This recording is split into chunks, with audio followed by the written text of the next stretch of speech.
Ahí va. Bien, bueno. Entonces, un poco la idea de la clase de hoy es retomar algunos conceptos, algunas ideas que estuvimos hablando la clase pasada en relación a la ética, la deontología, la moral, que imagino que quedó claro y que es parte un poco de lo que empezamos a hablar, y esta idea que había hablado Ceci de la bioética y de los aportes en relación a, eh, o los aportes que se tomaron de ella para empezar a pensar en la ley de salud mental. Imagino que eh, han visto la ley de salud mental a lo largo de la carrera, ¿no? O algo que se acuerden, o algo que hayan visto interesante durante el cursado. ¿O en qué materia? ¿O en qué materia? No se peleen. En sistema contemporáneo. Ah, siempre estamos presentes nosotros. ¿Qué gran materia? Gran materia, ¿no? Y la que se la dio, olvídate. ¿Qué han visto en sistemas contemporáneos sobre la ley? Que se le suele decir la nueva ley como si fuera que se hizo ayer, ¿no? Que se No, el acuerdan, que pizarro vieron. aprobado todos en sistema, así que... Los No, textos de tienen la que profe volver no a cursar. terminaron. Muy bien, pero ¿qué decían esos textos? ¿Qué decía? Algo, que se acuerden.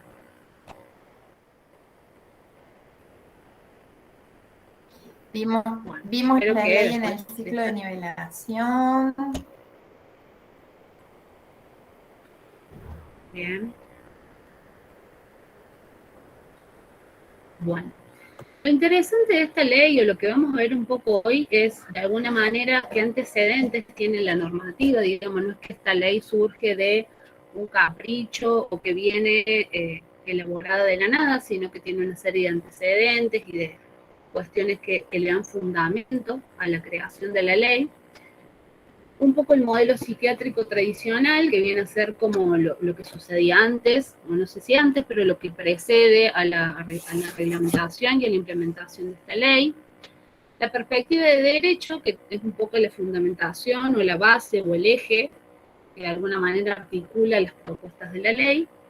Y la perspectiva crítica, que está vinculada con, bueno, efectivamente con esta ley se puede o no implementar, o qué cuestiones vemos en el entorno que dificultan o facilitan que esta ley efectivamente pueda llevarse a cabo o pueda tener un efecto en la sociedad y en los usuarios, ¿sí?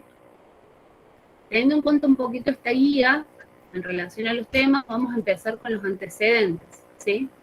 Esto seguramente lo han visto porque de alguna manera es aquello que da origen o aquello que empieza a hacer ruido para la creación de esta ley, que son algunos antecedentes vinculados con instrumentos quirúrgicos, qué hermoso, jurídicos de alcance nacional e internacional, ¿sí? De alguna manera empieza a haber un movimiento y una necesidad a nivel social y a nivel de las personas que requerían de este tipo de protección.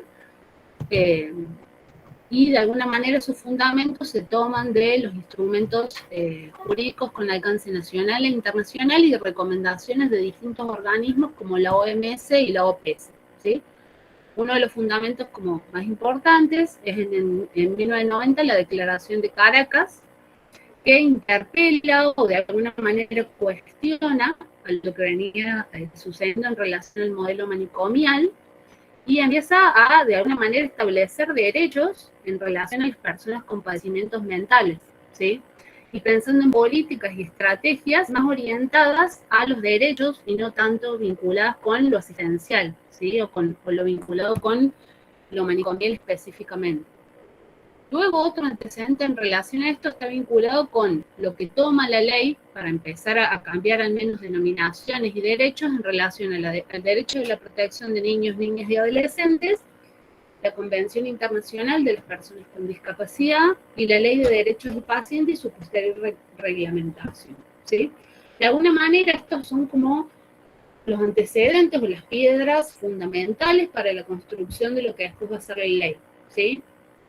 A nivel general. Bien, seguramente esto lo han visto, por eso no me detengo en esto.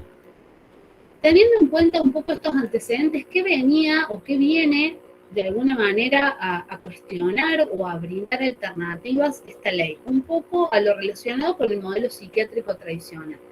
En relación a esto, ¿han visto algo sobre cómo se tomaban a los pacientes o a las personas antes de la creación de la ley? Mayra dice, los nuevos paradigmas sobre la ley de salud mental, antecedentes. Melina dice, hablaba de los hospitales monovalentes que desaparecían, de cómo trabajar con las personas con adicciones, me toca una fibra particular. Patricia, levanto la mano. Patricia. Como que representaban un peligro, digamos, para la sociedad, por lo cual eran aislados, eran alejados, digamos, del resto de la sociedad. Bien, bien, esa es como un poco la base del modelo, ¿sí? ¿Alguna otra cosa en relación a esto? Celeste dice que eran considerados enfermos mentales. Bien, me spoileó un poco lo que venía a decir. Pero bueno, un poco es esto, ¿no? Hasta finales del siglo... Sí, perdón. Mayra. Pero no los veo. Y también las quimioterapias que los inducían con electroshock y todas esas cosas que, o sea que, bueno, era una aberración para lo que estamos, o sea, para lo que es en este momento, todas las cuestiones en las que o sea, sin su permiso, todas las cosas que les hacían. Bien. ¿Ustedes creen que este modelo está erradicado principalmente de la salud mental? ¿Piensan que esto ya es una película vieja o es algo que pasó hace mucho o es algo que ya no sucede? Yo pienso que hay cosas que suceden. No sé si podía opinar yo. Coincido en eso. Es que como todo nuevo paradigma, a veces coexiste con el paradigma anterior. Y yo creo que sí sucede. No opino igual que usted. Bien. Está interesante esto de la convivencia, ¿no? Como, al igual que esto que decimos de que aún le decimos la nueva ley de salud mental, cuando es una ley que tiene unos cuantos años, es esta idea de que aún nos resulta algo que quedó, digamos, como muy nuevo o que aún le falta mucho tiempo de asentarse y de implementarse para poder cambiarlo, ¿sí?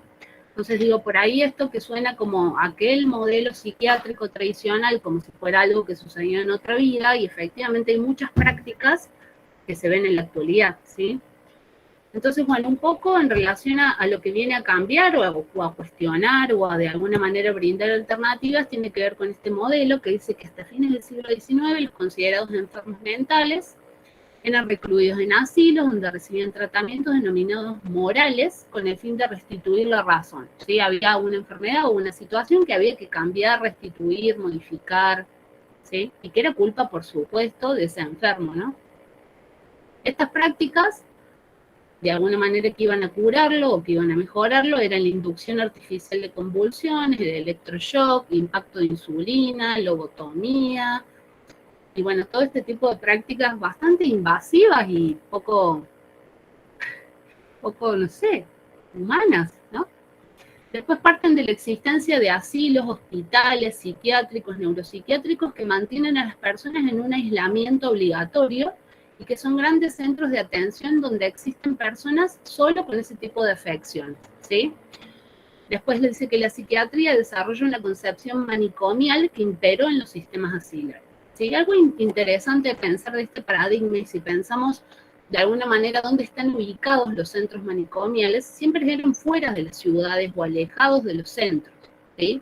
Como de alguna manera ponerlos en lugares alejados por las dudas, ¿no? Y de alguna manera esconderlos en lugares bastante aislados, digamos. No hay un manicomio o una clínica psiquiátrica en pleno centro, sino que los principales centros están ubicados fuera del eje urbano, de la ciudad propiamente dicha, ¿sí? Bien. Esta perspectiva prioriza un modelo biologicista para explicar el padecimiento y ve el síntoma con las formas de... y ve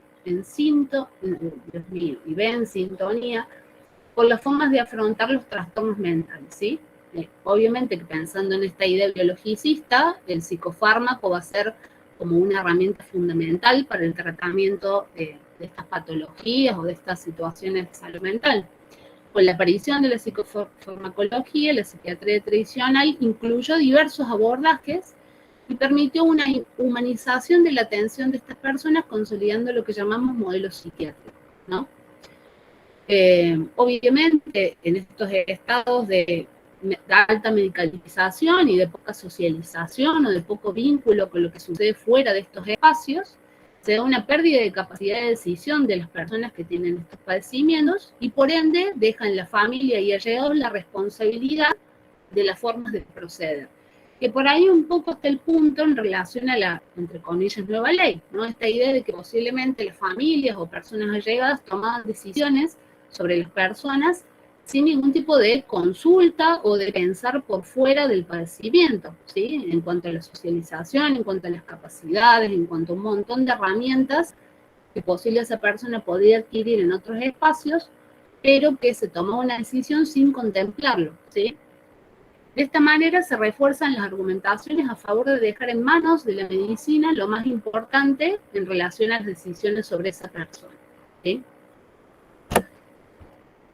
Bien, entonces, teniendo en cuenta este paradigma, digamos, más tradicional, surgen, por supuesto, y por suerte, críticas, ¿no?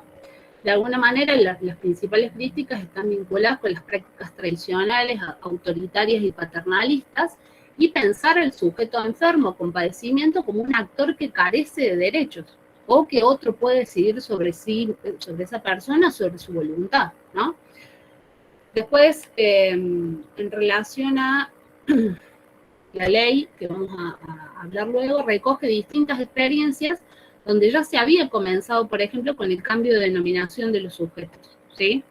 Se empieza a hablar de usuarios en lugar de pacientes o enfermos, o de sujetos con padecimiento mental, ¿sí? Pasó a ser concebido como alguien incapaz y alienado a ser definido como una persona jurídica con derechos y obligaciones, y en el caso de los menores, de ser menores a niños y niñas y adolescentes, ¿sí? Un poco lo que sucede con este cambio de paradigma o esta idea de empezar a pensar diferente y de empezar a contemplar al otro como sujeto de derechos, tiene que ver con esta perspectiva, con hacer un cambio o al menos un giro, un cuestionamiento y empezar a pensarlo desde la perspectiva de derechos, ¿sí? Teniendo en cuenta esta perspectiva en particular, lo que va a hacer la ley es rechazar los hospitales especializados en psiquiatría y en salud mental como uno de los fundamentos, digamos, indicando que son instituciones que tienen de alguna manera prácticas obsoletas e inoperantes y que en general se sucede actualmente igual esto de las estadías prolongadas de pacientes que han atravesado toda su vida en instituciones monovalentes, entonces después la reinserción, si eso es posible, es aún más difícil, digamos. Esto que habla de las consecuencias del hospitalismo y la anomia, digamos, hay una incorporación de normas y leyes vinculadas con el funcionamiento del hospital, pero no con lo que sucede por fuera, ¿sí? O son mínimas en relación a salidas o en relación a visitas, pero no vinculadas con la sociedad en general, ¿sí? Esto queda explicitado en el artículo 27, donde se establece que serán dispositivos alternativos los que sustituirán a las instituciones de internación monovalente, ¿sí? La legislación interpela las perspectivas tradicionales apuntando a la causalidad prioritariamente psíquico-biológica de los padecimientos y su caracterización ajena al contexto donde se desarrolla, ¿sí? De alguna manera dejan de pensar, o esta perspectiva lo que prioriza es la complejidad en relación a la salud, no solamente lo biológico, sino lo social, lo cultural, lo psíquico, ¿sí? Algo interesante, ¿alguien conoce la experiencia en San Luis sobre la desmanicomialización, por ejemplo?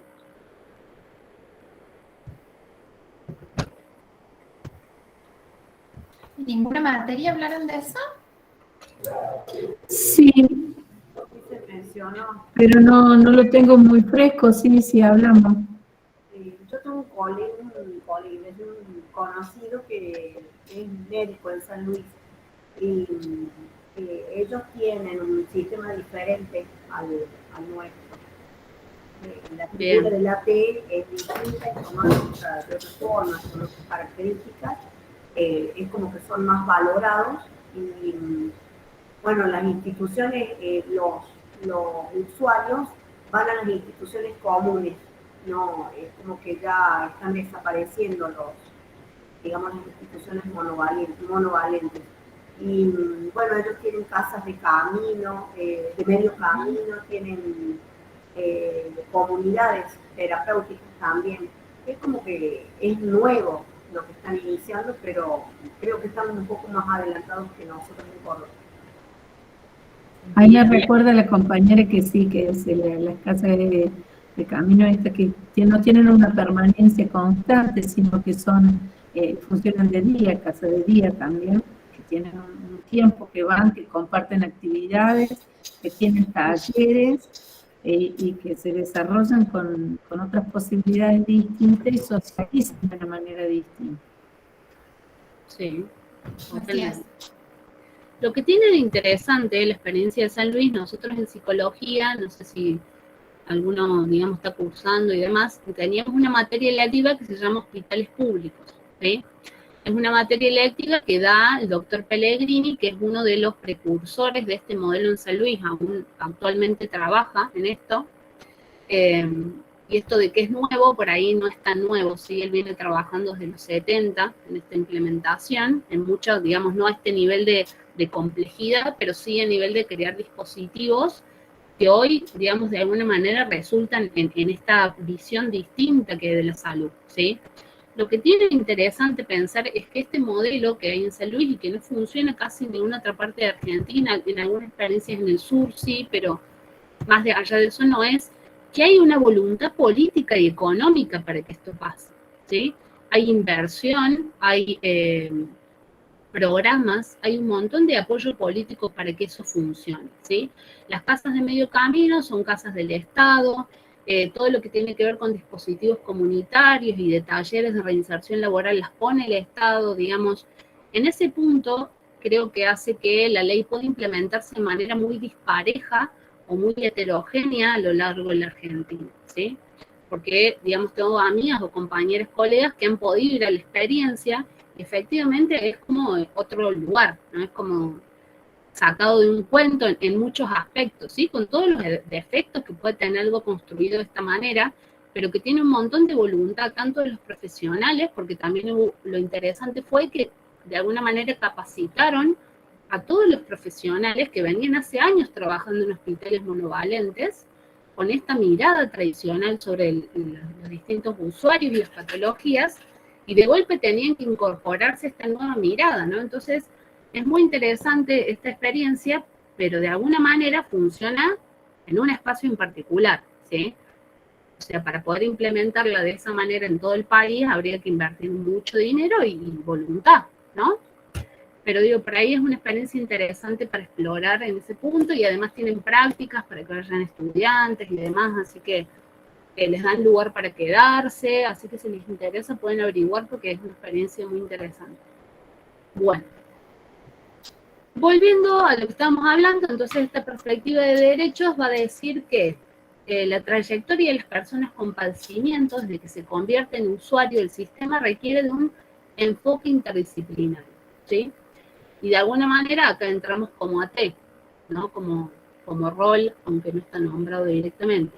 En tanto, las afecciones psíquicas son parte de un complejo de determinantes, no es solo una disciplina, por supuesto, la que puede ser efectiva para su correcto diagnóstico, pronóstico, tratamiento y seguimiento, ¿sí?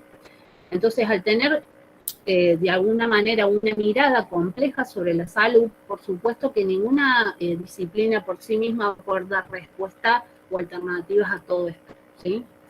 La ley enfatiza que el campo de la salud mental no es propiedad exclusiva de una disciplina y por este motivo se establece que se deben trabajar conjuntamente en un abordaje interdisciplinario.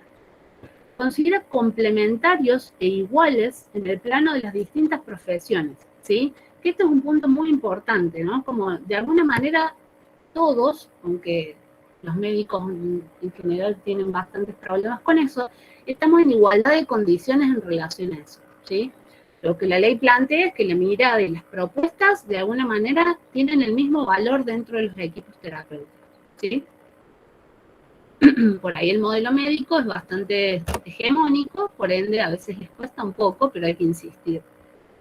Le retorna la decisión a la persona con padecimiento de abandonar el tratamiento y la internación en el momento que desee, que este es por ahí un punto central en las críticas que se le hace a la ley, que vamos a ver luego, y un poco lo que hablamos en relación a Chano y en relación como a casos públicos que han llevado a cuestionar un poco estos puntos en relación a la decisión del paciente cuando no está, digamos, en condiciones para tomarlas. Ese es como el punto central de crítica.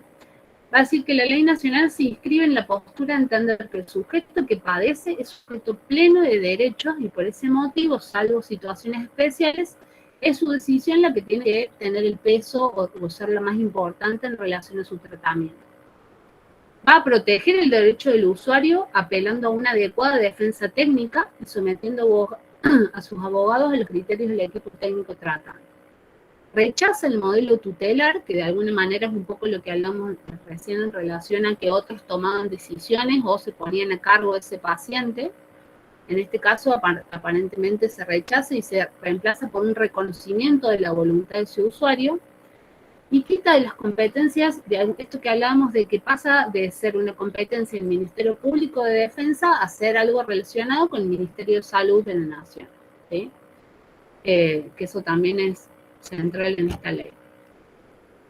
Objeta los criterios de internación, que también es un punto sobre el cual se recae en relación a las críticas, y algo interesante es que esto erradica el concepto o la noción de peligrosidad, ¿sí?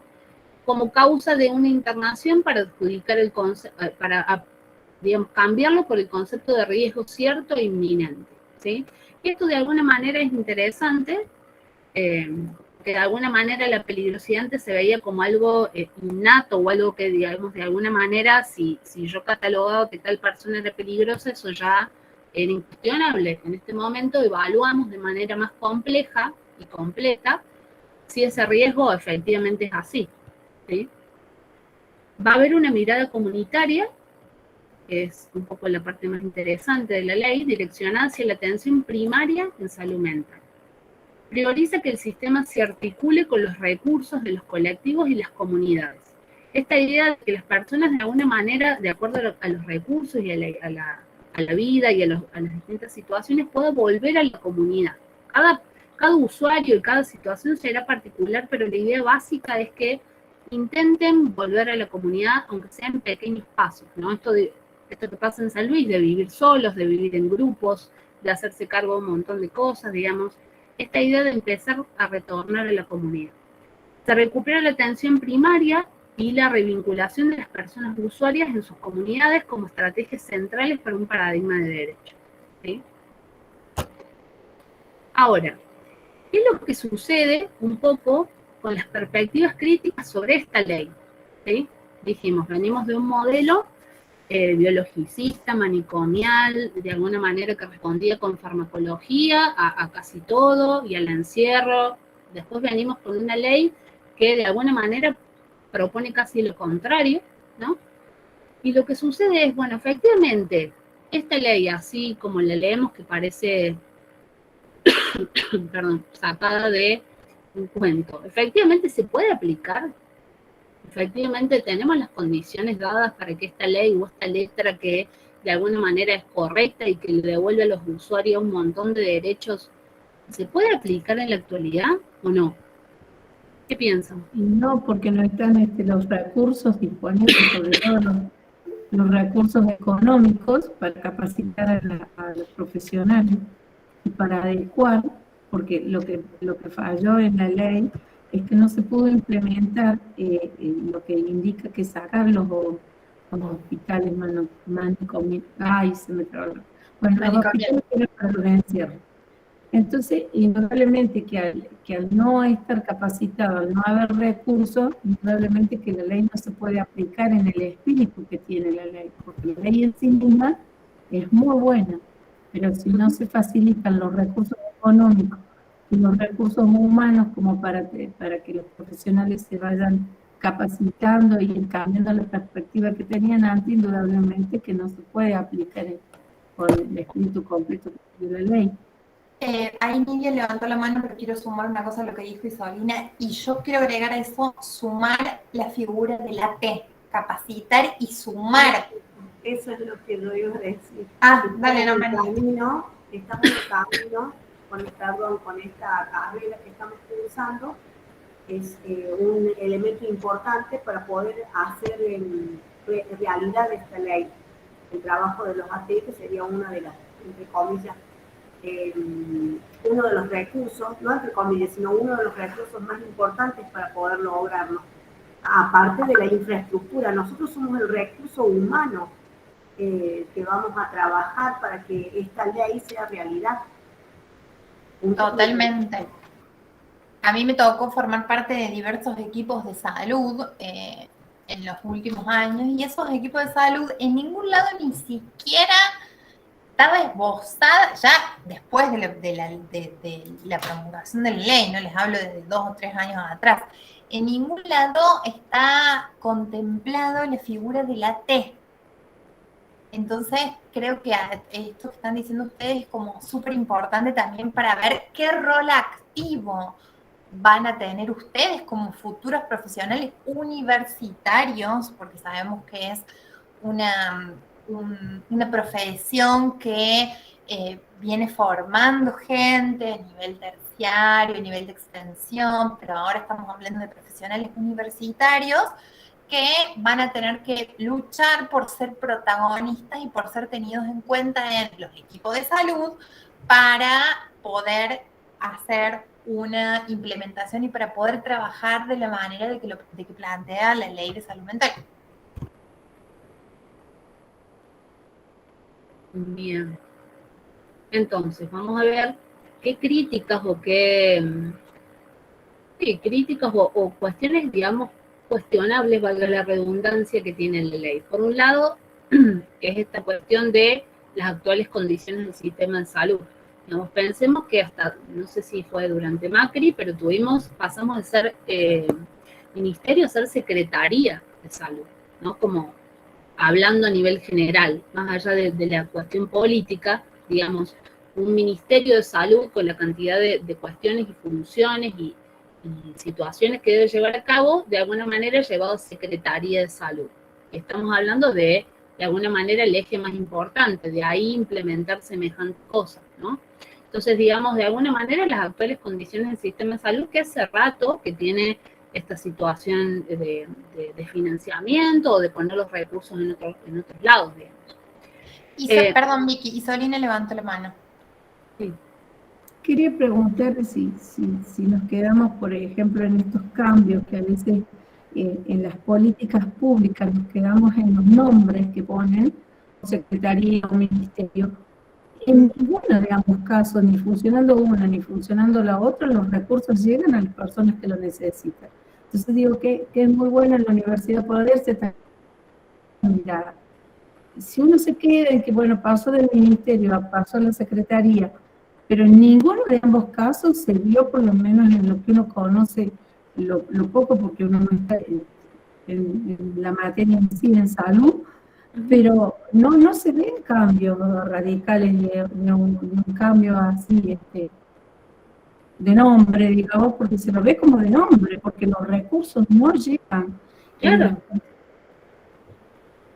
Sí, se ve involución, o sea, con secretaría, con ministerio, con todo donde le quieras llamar, se ven cuestiones que en lugar de decir vamos por un camino de mejorar y de implementar otros recursos, estamos yendo para atrás, porque el presupuesto, tal vez, o esto es una opinión personal, después de la pandemia yo a lo mejor pensé decir, bueno, la salud va a ser valorada de otra manera, a lo mejor el presupuesto en salud puede ser mayor, y no, estamos en presencia de otra vez problemas y no se ven los recursos implementados o usados en beneficio de la población en general. Y aquí el apunte marca en Altamirano la gran diferencia que hay entre los que pueden pelear por sus derechos y aquellos que no tienen voz, que son los que están rezagados, digamos, los humildes, los que no tienen voz para salir, porque ni siquiera los sistemas de salud los pueden atender con lo básico, con lo mínimo que tienen. Esto yo acuerdo mucho con el profe que expresaba recién, el tema del derecho humano, porque se habla mucho de derechos humanos, pero los derechos humanos básicos, como es cuidar y proteger la salud, no están dados. Y por eso dice que es tan preocupante el haber cambiado de la ley, que esto se iba a cerrar, que iban a dejar de existir estos hospitales manicomiales, y sin embargo no se pudo hacer, no se implementó la ley, digamos, o el espíritu de la ley. Ahí Nidia y Mayra levantaron la mano. Bueno, con respecto a lo que decía la compañera Isolina, sí, los derechos, sobre todo aquellas personas que, no solo los que están en encierro, sino las personas que no tienen acceso a la medicación, porque es una medicación carísima, que no tienen una familia que los contenga. Entonces los más vulnerables son los que siempre están pagando los platos rotos, porque quizás algunas personas que tengan un tipo de padecimiento, si tienen una contención familiar y personas que estén interiorizadas o que conozcan de los derechos, de la ley, de los cambios, de las posibilidades, de los valores, entonces hay otras posibilidades, pero generalmente en esto se ve vulnerabilización en las clases sociales que menos pueden acceder, obviamente, y se ve no me recuerdo el término, cuando la misma sociedad rechaza a la persona que tiene un padecimiento. No me viene a la memoria el término. ¿Estigmatización? Estigmatización, gracias, ese es el término. Entonces, si no hay también un cambio social con respecto a la mirada del otro, como un otro que padece, una mirada que tenga, no compasiva, sino una mirada de empatía, las cosas no van a cambiar. Y el otro día estuve viendo una película nueva que es una como cómica, así donde se llama 30 días con mi ex. Yo la fui a ver, pero no sabía que tenía contenido que, en síntesis, no me voy a poner a narrar la película, alguno la verá, acaba de salir en la cartelera. Es una pareja cuya la esposa, ella está hace 6 años en una institución y ella debe salir, le dan la externalización y están buscando lazos familiares. Es una persona de clase social, digamos, pudiente. Ella ha viajado por el mundo, el ex marido trabaja en la bolsa, tiene una hija y encuentra estas barreras de contención, porque se le pide al hermano que la contenga, que le dé un lugar en la casa solamente por 30 días para que ella pueda acomodarse a esto nuevo de salir después de 6 años desde un encierro y encontrarse con una realidad totalmente diferente. Bueno, el marido, el ex marido a pedido de la hija, accede y ella está 30 días en la casa con todo lo que puede llegar a suceder en estos casos, porque ella no toma la medicación, se olvida, tiene una crisis. Bueno, está buena la película en el sentido ese de poder verla, pero a mí no me gustó porque es tomada como una comedia y bueno, donde se muestran estas barreras que ella va encontrando.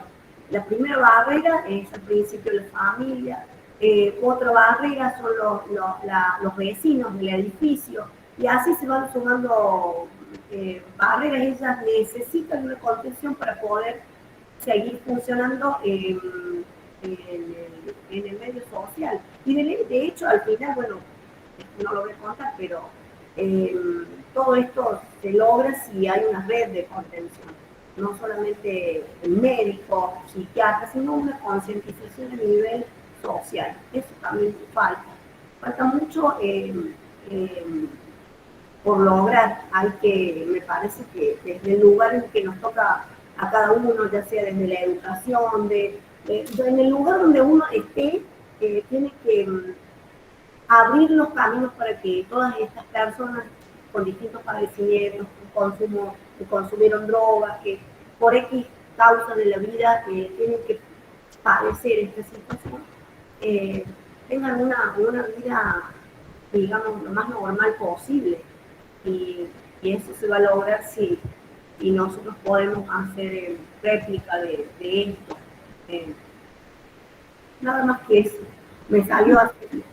Bien. Qué bueno, porque no sabía de qué se trataba ese play. O sea, había visto que estaba el afiche, digamos, de la película, pero no sabía de qué se Yo trataba. me sorprendí cuando fui a verla porque no esperaba el contenido de la película, pero bueno, estaría como para ver algunos puntos con respecto a la ley. Ahí muestra la institución como una institución digamos, muy modernosa, donde la paciente está dibujando, tiene una pared todo en blanco, dibuja unos muebles hermosos, un jardín, y no sé si es todo así, pero... No. Posiblemente una institución privada, digamos. Seguro. Claro. Sí, seguro. Bien. ¿Qué si ibas a decir algo? ¿O? No, estaba pensando en relación a lo que decía Nidia y a lo que veníamos hablando. Creo que hay una concepción a cambiar a nivel social en cuanto a la importancia de la salud mental, ¿no?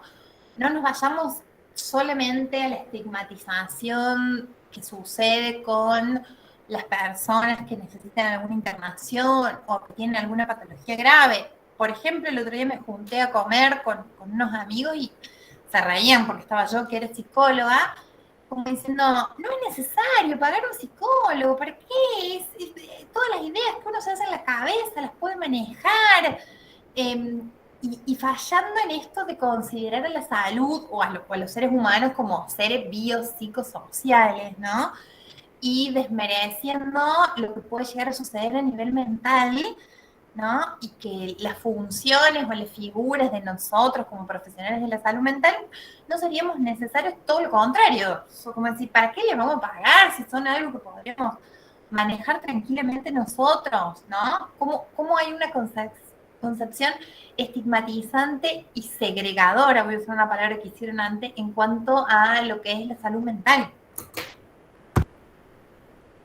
Sí, o en algunos casos es como algo que a mí no me va a pasar, ¿no? Como yo nunca voy a estar en ese lugar, o nunca voy a tener semejante nivel de locura, o nunca, digamos, el yo nunca ya quedó bastante viejo, sobre todo con la pandemia, ¿no? Que la mayoría vimos como tocados nuestras saludes mentales, físicas y demás, digamos. Yo creo que la pandemia de alguna manera vino como a igualar en ese punto, a decir, bueno, estamos todos encerrados, a todos nos puede pasar una crisis de ansiedad, todos podemos tener alguna crisis en relación a la depresión, al encierro, digamos.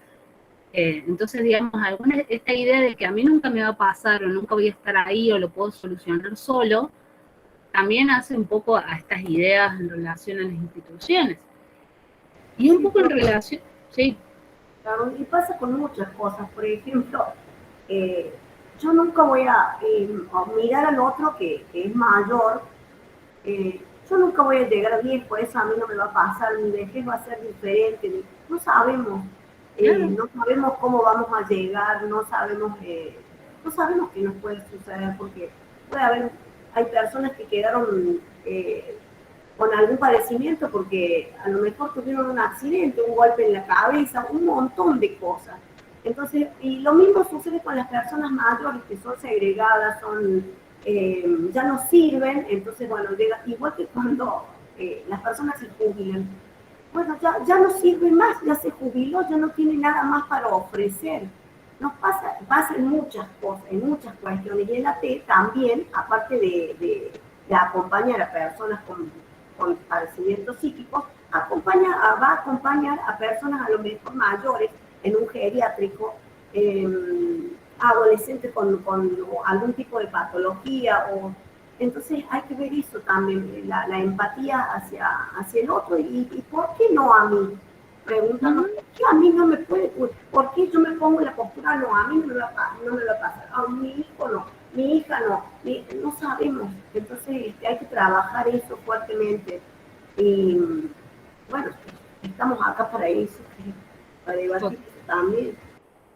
Totalmente. Y el tema, un poco el eje de esto que decís sobre la tercera edad, sobre distintas patologías o situaciones que de alguna manera afectan la autonomía, o que al menos nos hacen cuestionarla, tiene que ver con algo que, bueno, da casi para otra clase entera, que es el capacitismo, ¿no? Como, de alguna manera, cuando dejamos de responder productivamente o de acuerdo a lo que la sociedad espera de nosotros, eso de alguna manera es corrido y es de alguna manera dejado de lado porque deja de funcionar o deja de tener las capacidades que tenía antes de X situación, ¿sí?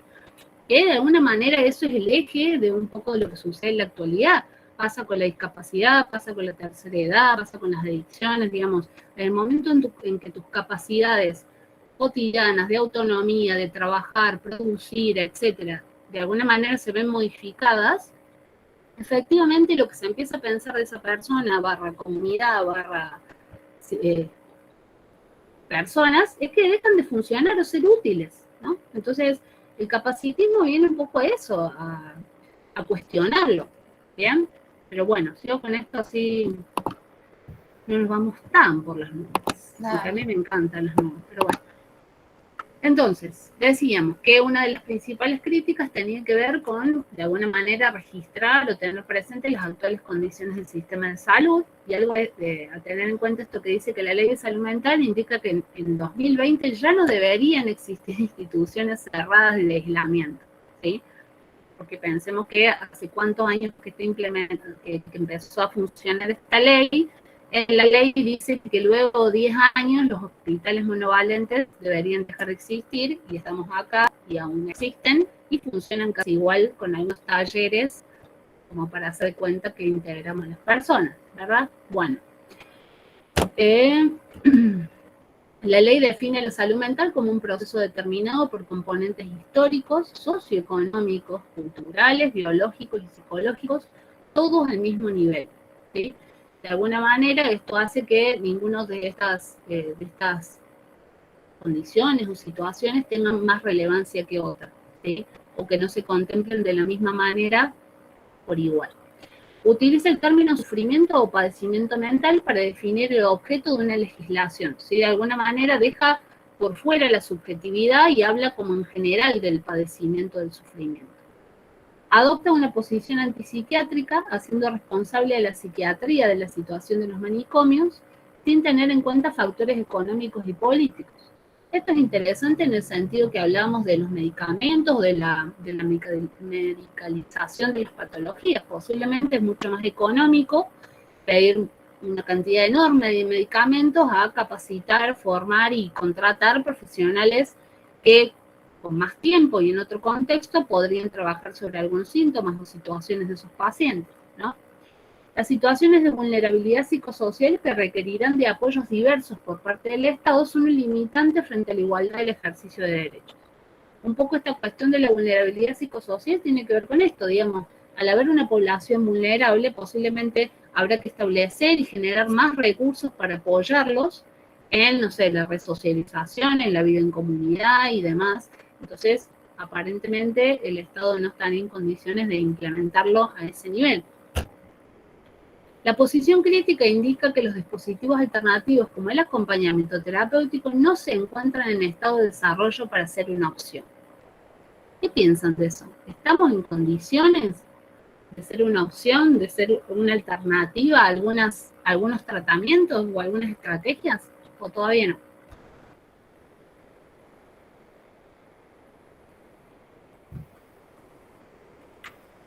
Verónica. ¿Profe? ¿Se escucha? Sí, sí, sí. Yo creo que, digamos, en cuanto a capacitación, con todo esto que han salido de que podemos acceder a un título universitario, creo que sí estamos en cuanto a formación. Quizás lo que falta es todo esto de la reglamentación. En eso es a veces lo que se complejiza y el que no se pueda utilizar este dispositivo en el tema de poder ponerlo en práctica. Pero en cuanto a capacitación, creo que se ha avanzado mucho en el tema del acompañamiento terapéutico. Bien. ¿Alguna otra opinión al respecto? Estamos para que nos implementen, para que nos inserten en este tipo de dispositivos o nos falta todavía?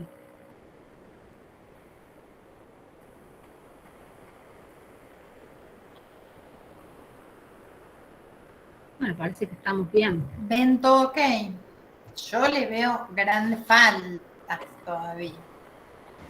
A veces en algunos lugares, en algunos espacios, aún nos consideran como no como una T, como alguien que puede ayudar a trabajar con el psiquismo del otro, a ayudar al otro a constituir ese psiquismo que siempre se está modificando, sino que por ahí ven como que sí lo acompaña, lo trae, viene a la escuela para acompañarlo, para ver que no se comporte de determinada manera, como que es un cuidador. Hay en algunos lugares todavía vestigios de que la T es como un simple amigo, un cuidador, alguien que está viendo de que no se vaya a comportar mal. Creo que falta, sí, la compañera nos dice, falta reglamentación, faltan muchas cosas, pero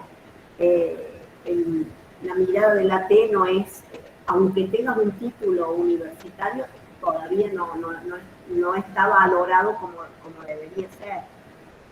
Bien. Cintia levantó la mano. Sí, profe, buenas tardes. Sí, sumando un poco a lo que decía Nidia, creo que socialmente la construcción no está todavía del todo completa, digamos, porque creo que la sociedad no conoce bien cuál es el rol de la T, y eso lleva muchas veces a confundir, digamos, las actividades o lo que, la finalidad que tiene la T cuando está junto con su acompañado. En todos los ámbitos, en la escuela, con un paciente de tercera edad. Creo que hay mucha falencia todavía en eso, creo que hay mucho para aprender. Y también volviendo a lo que decía la profe recién, en esto de que, bueno, la construcción social, ¿no? De pensar de que a mí nunca me va a pasar, que nunca voy a ser discapacitado, porque discapacitado no significa que tengas algo, digamos, desde el nacimiento, simplemente que te falte un miembro por un accidente o algo, ya viene a ser una discapacidad. Entonces, creo que es toda una construcción social que lleva mucho tiempo y que bueno, que hay que seguir trabajando y brindando información y elaborando conceptos y trabajando eso, de que se conozca bien cuál es el rol de la T y se profundice en que no lo miremos a la persona discapacitada o enferma mental como un otro, que a mí no me afecta o que a mí no me puede pasar, sino como algo que estamos todos en la misma y que en algún momento nos puede llegar a pasar y eso nos va a ayudar como sociedad en un montón de cosas. Sí. Y además esta mirada, digamos, como limitada, o esto de a mí nunca me va a pasar, o esto es de otro, lo que hace es que esto siga dependiendo de la voluntad individual, ¿no? No como una política y no como algo generalizado para todos, sino como, bueno, de mí depende acompañar a cruzar a alguien, de mí depende no tratar mal a tal persona, digamos, sigue dependiendo de la voluntad individual y de esto de la empatía que hablamos de cada sujeto, cuando la idea efectivamente es algo más de base, que no se hace de un día para el otro. Uy, se escuchó un eco raro. Pero de alguna manera lo que va a generar un cambio bastante más radical del que venimos trabajando. Una cosa cortita, resulta que yo estoy acompañando a las practicantes de AT en el Polo de la Mujer, a un grupo de practicantes en el Polo de la Mujer y que acompañan en distintos espacios a las víctimas y a las familias en caso de que vayan con sus hijos o lo que sea. Y uno de los trabajos que las chicas están intentando hacer es preguntarle a esas mujeres si saben lo que hace una T, ¿no? Como de alguna manera estas víctimas se encuentran con ellas en las salas de espera y hablan y producen distintos dispositivos, pero hasta ahora no se había nombrado la figura del acompañante, ¿sí? Entonces, digamos, en un espacio que se supone que tiene ya un reconocimiento, un recorrido, una trayectoria en relación a la salud, ni hablar de la salud mental, física e integral, aún la palabra o el rol no está instalado, ¿sí?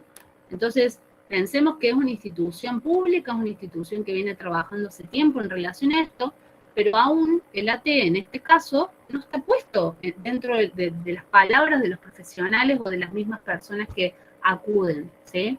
Entonces digo, hay que empezar a ocupar los espacios para que otros no los ocupen por nosotros, hay que empezar a hablar del tema para que esto esté en boca de todos o al menos sea un tema a debatir o a preguntarse, ¿sí? Pero digo, cuando ellos me contaban que ni siquiera se las nombraba como acompañantes, entonces digo, bueno, si en estas instituciones que ya tienen un recorrido aún no sucede, ¿por qué va a suceder en otros espacios, digamos? Uno imagina que sí, pero aparentemente no. Bien, bueno, seguimos. Entonces, esto de la T, que aparentemente aún no está desarrollado, según las críticas, por lo tanto, los profesionales advierten el peligro que conlleva esta ley al clausurar instituciones hospitalarias monovalentes sin otras alternativas sustentables en la red de asistencia. Ese es un miedo bastante generalizado de van a cerrar todos los manicomios, los loqueros, diría la gente de antes, y va a haber una suelta de personas y no va a haber dónde guardarlas, ¿no? Cuando efectivamente lo que propone la ley, al menos en su letra, es generar dispositivos alternativos, no cerrar todo y que no sepamos qué hacer con esas personas. Como establecimos antes, los hospitales generales de ninguna manera cuentan con los recursos necesarios ni las estructuras apropiadas y específicas para contemplar las internaciones en salud mental, así como tampoco pueden garantizar la seguridad del usuario ni la de terceros, ¿sí? En ese punto es interesante la crítica, ¿sí? Ahora bien, después de este desarrollo de la ley, vamos a ver lo que sucede con el ATE en particular, porque la ley de alguna manera es una especie de paraguas, una especie de marco en relación a otras cuestiones que a nosotros como ATE nos van a dar legitimidad en algún momento, ¿sí? Si bien mencionan las cuestiones alternativas en la ley o los procedimientos alternativos, las estrategias alternativas dentro de las cuales estaríamos nosotros o los ATE, no nos contempla con el nombre del rol, ¿sí? De ahí nuestra necesidad de que haya una ley sobre nuestra profesión y no que sea la general que abarca a todos los profesionales de la salud. Entonces, si pensamos en la deontología, que como hablamos con la profe la semana pasada, es el conjunto de normas, reglas y leyes que de alguna manera legislan o regulan la profesión, en este caso o en la actualidad podemos hablar de tratados generales o universales, esto que hablamos de las convenciones, las declaraciones y todo lo que hablamos al principio, ¿sí? Que de alguna manera son como lo macro. Después tenemos las leyes nacionales o provinciales, donde estaría la ley de la que estuvimos hablando, y posteriormente más, de alguna manera específicamente vinculadas con el rol, están los códigos deontológicos de distintas asociaciones o fundaciones privadas, ¿sí?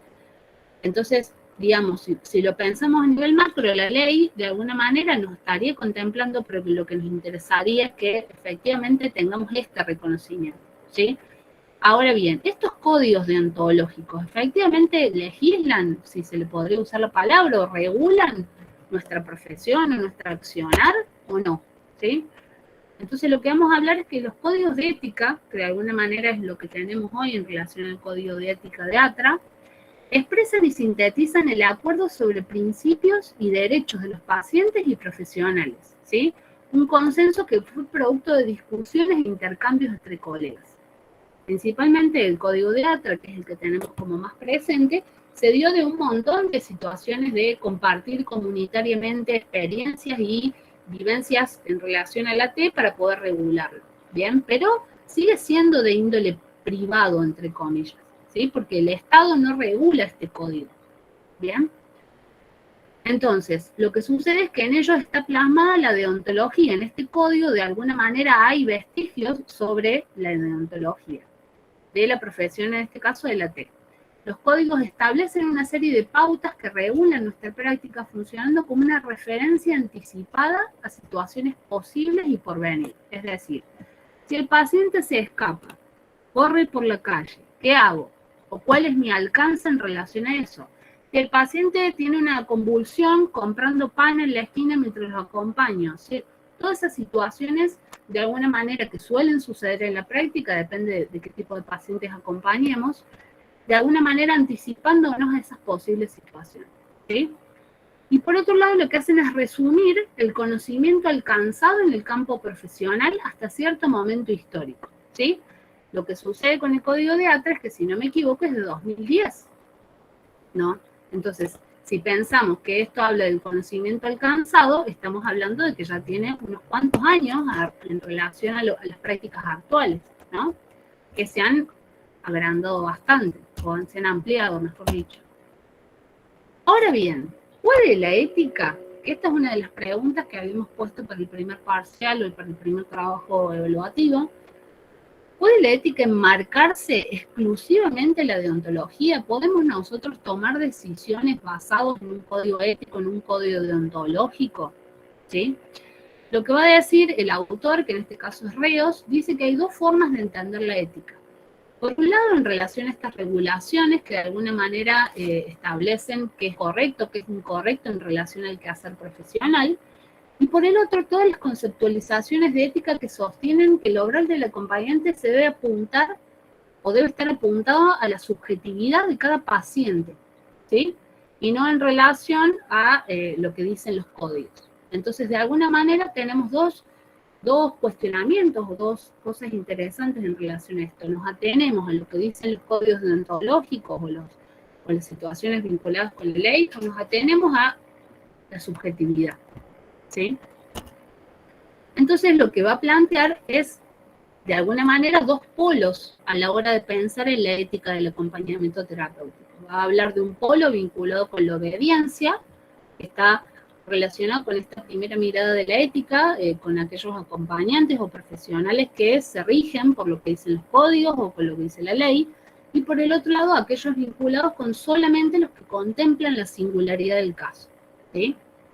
Entonces, va a decir que las reglamentaciones, las leyes y los códigos son letra muerta sin el ejercicio de lectura del acompañante terapéutico, quien debe interpretar determinada normativa para poder aplicarla al caso real y singular, ¿sí?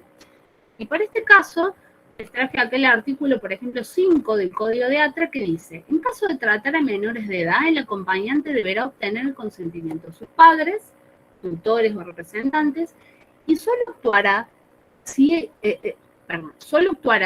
él cuando haya situaciones de urgencia que así lo exijan, caso en el que se recomienda recabar la opinión a actuar conjuntamente con un profesional. ¿Qué creen que tiene este artículo para pensar?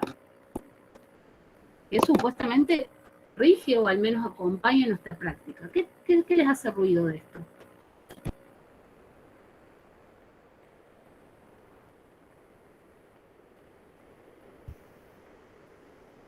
¿Se durmieron? Che, aguántenme 2 filminas No más. nos dejen tan solos. Estaba leyendo de nuevo, Sí. porque en realidad en la experiencia que tenemos aquí, el que contrata es justamente los padres de los niños, al profesional, acompañante terapeuta. Sí. Y a lo que solo actuará sin él, ¿cómo es? Solo actuará sin él cuando... Consentimiento. Bueno, en realidad el acompañante terapéutico depende del rol que le pida en el caso de las escuelas, en el caso que interviene. A veces actúa dentro del aula, a veces afuera, a veces no, solamente observa y acompaña distante, depende de la situación del niño. Bien. Pero indudablemente que tiene que actuar con el consentimiento de la familia.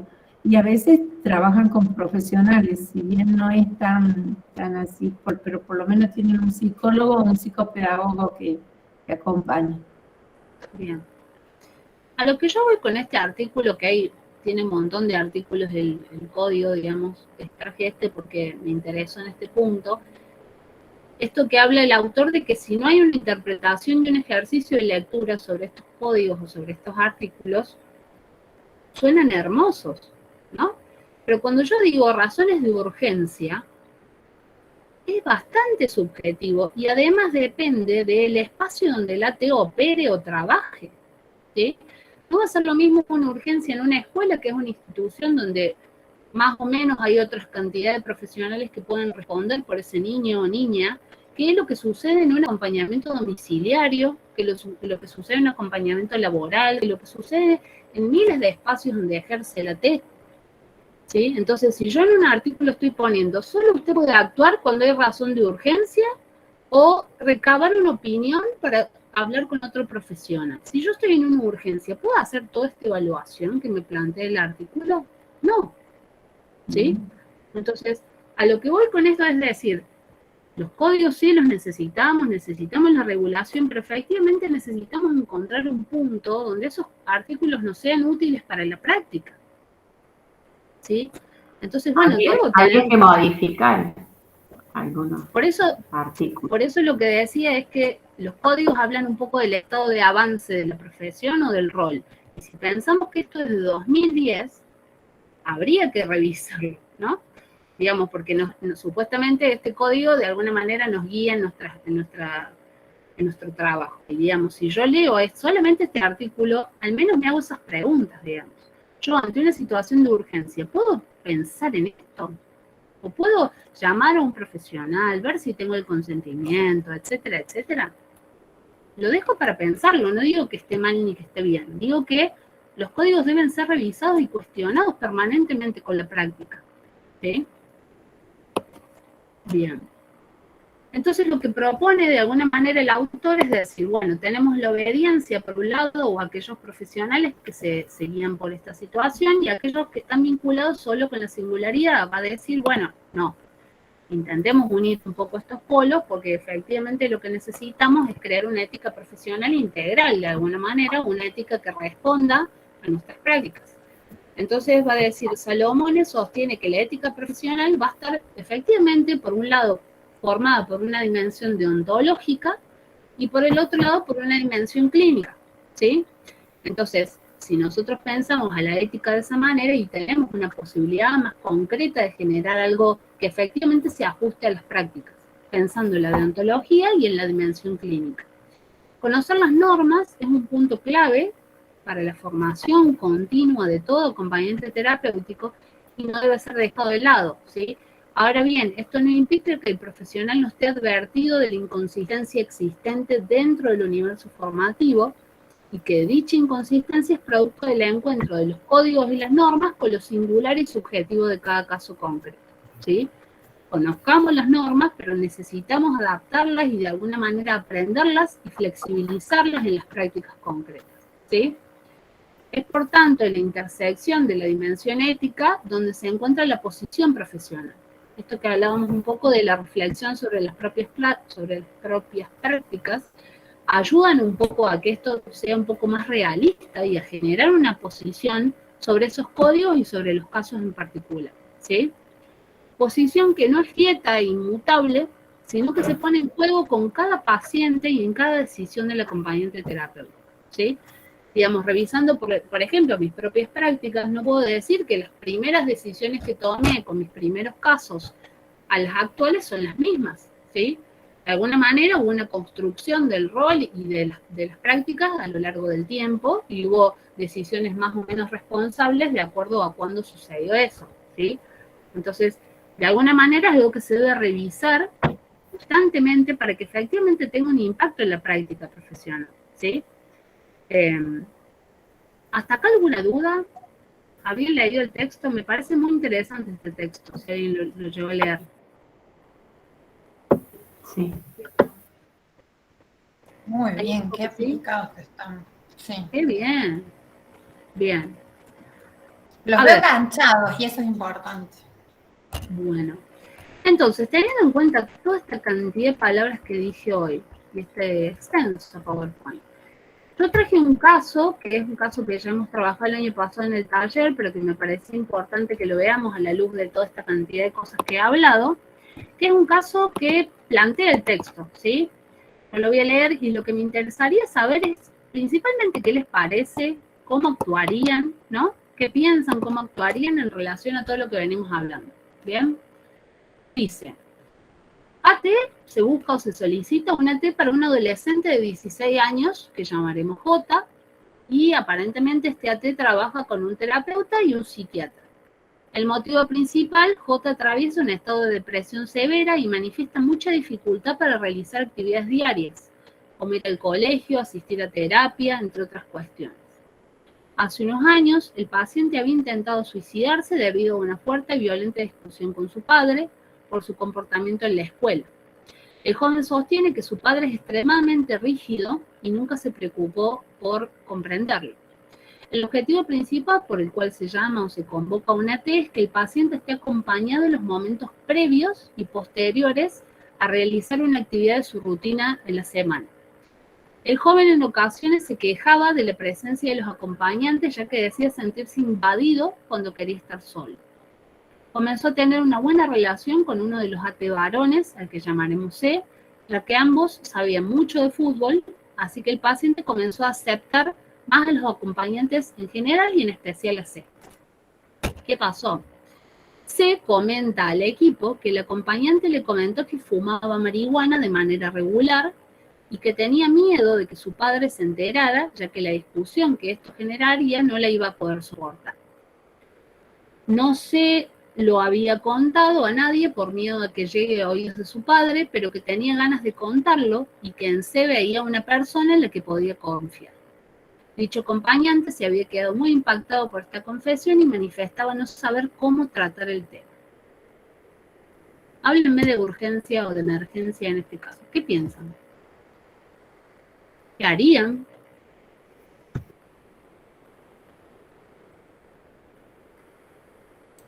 Y bueno, de todo lo que hemos estudiado en los años anteriores en las otras materias, vemos que nosotros cuando vamos a tener un usuario, debemos explicarle nuestra manera de trabajar, que no podemos ocultar información, que todo lo que suceda se lo debemos comentar al equipo. Esto se supone que si ante esta confesión, el usuario debe saber que nosotros vamos a contar, no le vamos a decir a los padres porque no nos corresponde a nosotros como acompañantes terapéuticos ir directamente a comentar, sino tendremos que trabajarlo conjuntamente con el equipo. Supóngase que no es un equipo, pero que ahí decía el psiquiatra y él no tenía pantalla. Tenía un terapeuta y un psiquiatra, un psicólogo y un psiquiatra. Tendría que hablar con el terapeuta y el psiquiatra porque es un vínculo muy importante el que se ha generado de confianza y de compartir. Y eso lo va a ayudar también a él, esa confianza. Pero no puede ocultar una información que es importante para su tratamiento. Bien, o sea que vos le dirías a tu acompañado que esto lo tenés que compartir con el equipo. Esa sería la intervención. Bien. Yo no se lo diría al acompañado, sino directamente se lo comunicaría al equipo con el que estoy trabajando. O sea que de alguna manera pasaría por sobre el acompañado y la confianza que construyeron aparentemente. Si veo que está en riesgo el acompañado, sí. Bien. Nidia levantó la mano. Sí, viéndolo así, hay un lazo, un vínculo entre el AT y el acompañado, pero yo me parece que le diría al psicólogo y al psiquiatra, porque la función del AT es llevar esa información, y esa información es importante. A los padres no, porque me parece que eso lo trabajarían en la terapia con el psicólogo, que yo estoy suponiendo que es una terapia familiar para poder... Me parece que dice, habla del padre, no de la madre, sino del padre, que él tiene una relación conflictiva con el padre. Sí. Pero los miembros del equipo deben saber.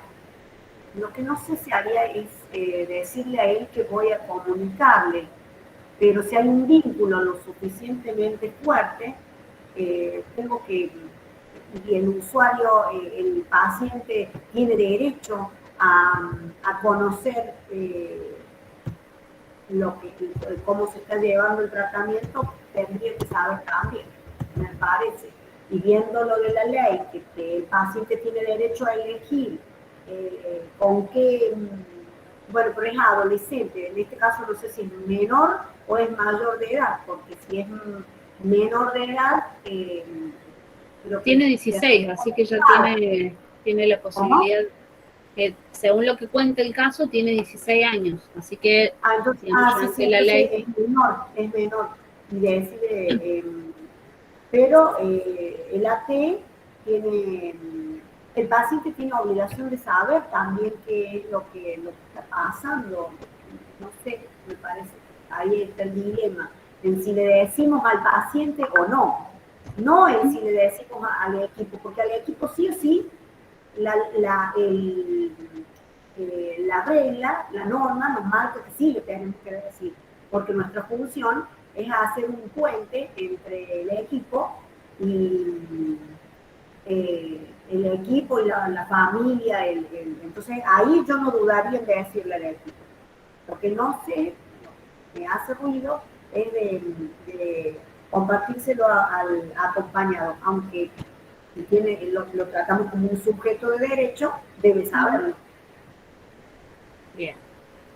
Cintia seguía en la fila. Yo creo que se lo informaría, obviamente, al gabinete con el que trabajo, al equipo, pero trataría de no perder esa confianza que hay entre mi acompañante y yo.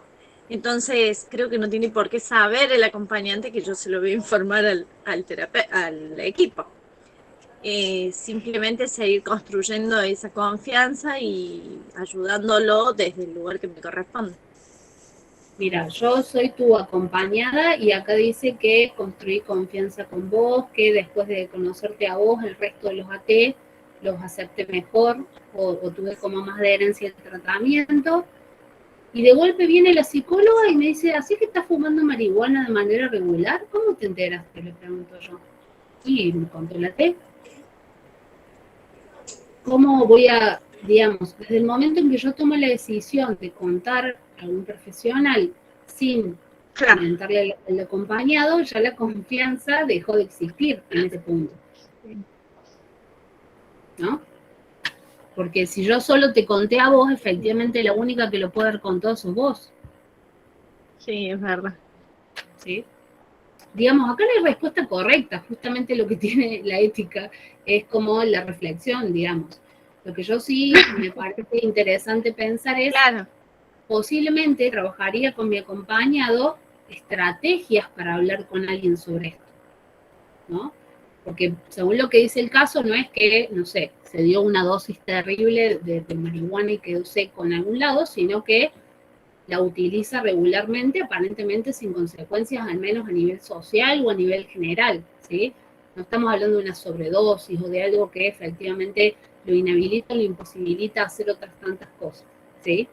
Sino que efectivamente él aparentemente está acompañado todo el tiempo, antes y después de las rutinas. Entonces digo, posiblemente la función del consumo de marihuana en este caso tenga otra idea u otro fundamento que no sea la adicción en particular. Digo, a mí me parece que sería interesante pensar en construir estrategias con el acompañado sobre cómo abordar el tema, ¿sí? Yo haría eso, que esté bien o no, nadie lo puede evaluar en ese punto, pero me llama la atención esto, bueno, construir confianza, pero le voy a contar al psicólogo igual, ¿sí? Realmente eso. ¿Quedaba María Solina o ya habías hablado? Quería expresar eso, porque en realidad fue muy importante esos primeros apuntes que leíamos, y es como el contrato fundacional en el vínculo que uno va a establecer. Entonces, en ese contrato fundacional que va a iniciar, cada uno pone las condiciones, tanto como el usuario, como nosotros como profesional. Entonces, ya todos sabemos con las reglas que vamos a jugar. Si él, a pesar de que él sabe que yo debo informar al equipo, me cuenta, yo como acompañante tengo la posibilidad de recordarle que él me está diciendo es muy importante en el proceso que él está llevando a cabo, por lo tanto, yo es una información que la voy a comentar. Pero a lo mejor en lugar de comentarla yo, lo puedo ayudar y guiar dándole estrategia. ¿Por qué no decirle cuál sería el inconveniente? Si me lo puede contar a mí, ¿por qué no contárselo a su psiquiatra? ¿Por qué no contar? No vamos a hablar con el padre, pero sí con aquellas personas que él confía plenamente y que sabe que no va a tener consecuencias que vayan en contra de su persona. Yo trabajaría de esa manera, pero sí pienso que es muy importante uno cuando va con su médico y le cuenta, uno hace también un contrato de confidencia y que uno se deja guiar por algo que uno cuenta, si no, no contaría, si no estoy buscando la ayuda, se me ocurre, ¿no? Pero sí diría todo eso lo que él debe saber, porque ese vínculo no se debe romper con una traición, si él lo toma así como una traición.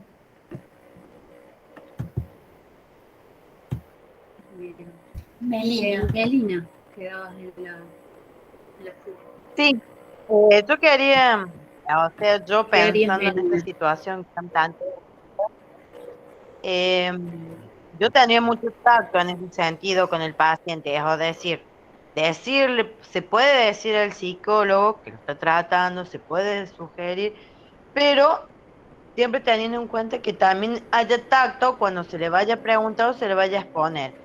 Es decir, buscando de alguna forma llegar a que él pueda aceptar esta situación que le está pasando, ¿no?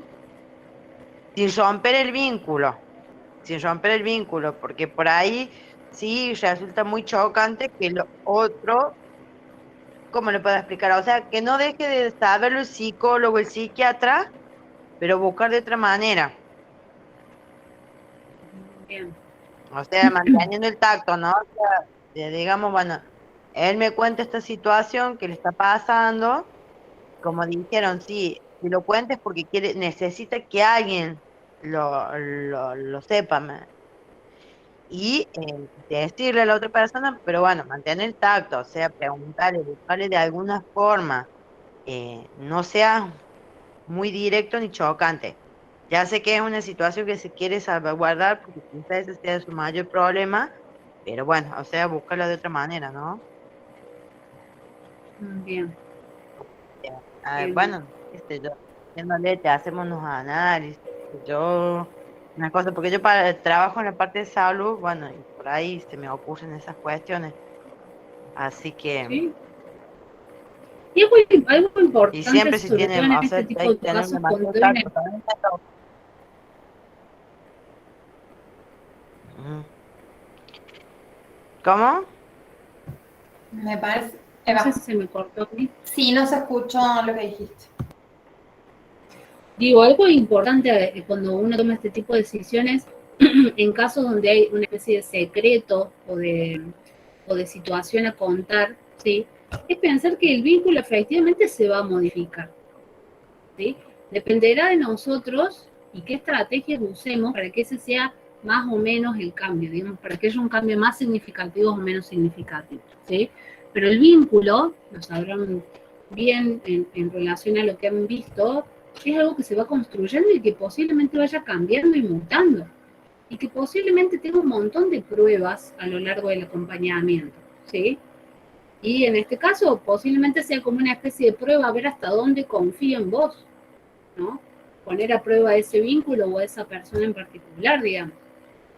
Entonces, no sé si hay una respuesta correcta, justamente esa es la idea de plantear dilemas o plantear situaciones de este estilo.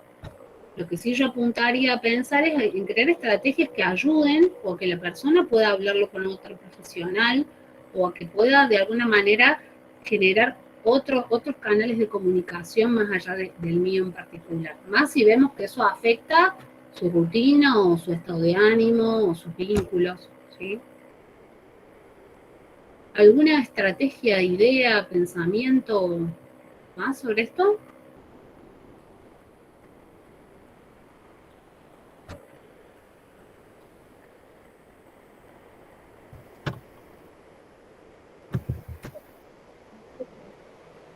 Profe, Sí. hola. Una estrategia también sería para pensar, podría ser empezar a pensar en la prevención del consumo problemático, ¿no? Como de llevarle información de qué pasa cuando se genera el hábito, ¿no? Bueno, de fumar, de drogarse, qué efectos tiene en el cuerpo, psicológicamente, para que él también se informe y pueda ver que eso le va a traer, va a ser perjudicial para él, que a lo mejor él lo ve como algo normal, porque es un cigarrillo eh, una vez a la semana, pero que eso después se puede transformar en un hábito y traerle problemas. Bien, está bueno. Psicoeducación, digamos. Está Yo bueno lo ese tomaría tema. porque, disculpe, yo considero, ¿no? Como que ya si él lo está haciendo es porque en algún momento ya lo empezó a hacer y si lo está diciendo porque lo hace rutinariamente. No sé si una vez por semana, pero no. Yo le preguntaría a él qué es lo que siente y por qué lo hace, o sea, la causa. Porque si lo está contando, él me está diciendo, "Sí, yo estoy consumiendo esto, pero ¿en qué momento vos, qué es lo que te pasa a vos? ¿Por qué consumís eso? ¿En qué momento? ¿Qué es lo que te pasó en el momento que vos agarraste y consumiste eso? ¿Te sintió triste? ¿Recordó alguna situación? O algo que lo hace que, o sea, que se quiebre, entonces por eso llega el consumo. Entonces verlo de ahí, tratarlo de ahí, y no ir directamente al choque, como les sigo diciendo, cuando vaya al psicólogo a hablar de esta situación, ¿no? Bien. Porque hay, Pero hay un momento de que existen estas prácticas de consumo. bien. Está interesante esta idea de Belén de la psicoeducación o de indagar sobre este tipo de información, si la tiene, si no la tiene, y para mí efectivamente si está afectando porque por lo que estaba volviendo a leer, está acompañado 24 horas, ¿no? Entonces digo, ¿qué función cumple eso en él, por ejemplo? ¿No? Verónica creo que quería hablar, o se escuchaba bajito, no sé. Ah, no vi. ¿Está bien ahora? No, No, o yo. como que estás lejos.